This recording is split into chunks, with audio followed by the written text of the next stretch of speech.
সিপাহীজলা জেলার উদ্যান দফতরের উদ্যোগে বিশালগড় কৃষি মহকুমায় অয়েল পাম চাষের অগ্রগতি খতিয়ে দেখতে একটি উচ্চ পর্যায়ের প্রতিনিধি দল বিভিন্ন এলাকা পরিদর্শন করেন।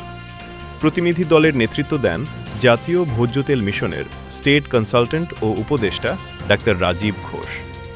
এই পরিদর্শনে উপস্থিত ছিলেন জেলা উদ্যান অধিকর্তা মনীষা দাস সাহা, বিশালগড় কৃষি মহকুমার কৃষি অধীক্ষক হিম্যানিশ লস্কর, আঞ্চলিক কৃষি আধিকারিক ডাক্তার রাকেশ শর্মা এবং কৃষি ও উদ্যান দফতরের অন্যান্য আধিকারিক ও কর্মীরা।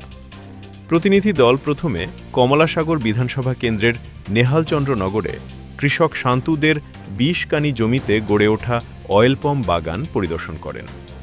চা ও রাবার বাগানের মাঝখানে অয়েল পামের এই চাষ ভবিষ্যতে কৃষকদের আয় বৃদ্ধি এবং ত্রিপুরার কৃষিভিত্তিক অর্থনীতিতে নতুন সম্ভাবনার দ্বার খুলে দিতে পারে বলে মত প্রকাশ করেন আধিকারিকরা। এরপর প্রতিনিধি দল কোনাবনস্থিত বিবেকানন্দ রামকৃষ্ণ মঠ পরিদর্শন করেন। মঠের মহারাজ ও স্থানীয় গ্রাম প্রধানের উদ্যোগে বাংলাদেশ সীমান্ত সংলগ্ন এলাকায় বৃহৎ পরিসরে অয়েল পাম চাষের উদ্যোগ নেওয়া হয়েছে। বর্তমানে ২০ কানি জমিতে অয়েল পাম রোপণ করা হয়েছে এবং শীঘ্রই আরও ৪০ কানি জমিতে চাষ সম্প্রসারণের পরিকল্পনা রয়েছে। পরিদর্শন শেষে আশ্রমের মিলনায়তনে মহারাজ, জেলা উদ্যান অধিকর্তা, কৃষি আধিকারিক, গ্রাম প্রধান, গ্রাম সেবক, আশ্রমের আবাসিক এবং অন্যান্য সংশ্লিষ্টদের উপস্থিতিতে একটি গুরুত্বপূর্ণ বৈঠক অনুষ্ঠিত হয়। বৈঠকে মহারাজ ভবিষ্যতে অয়েল পাম চাষের জন্য আরও জমি বরাদ্দ দেওয়ার আশ্বাস দেন।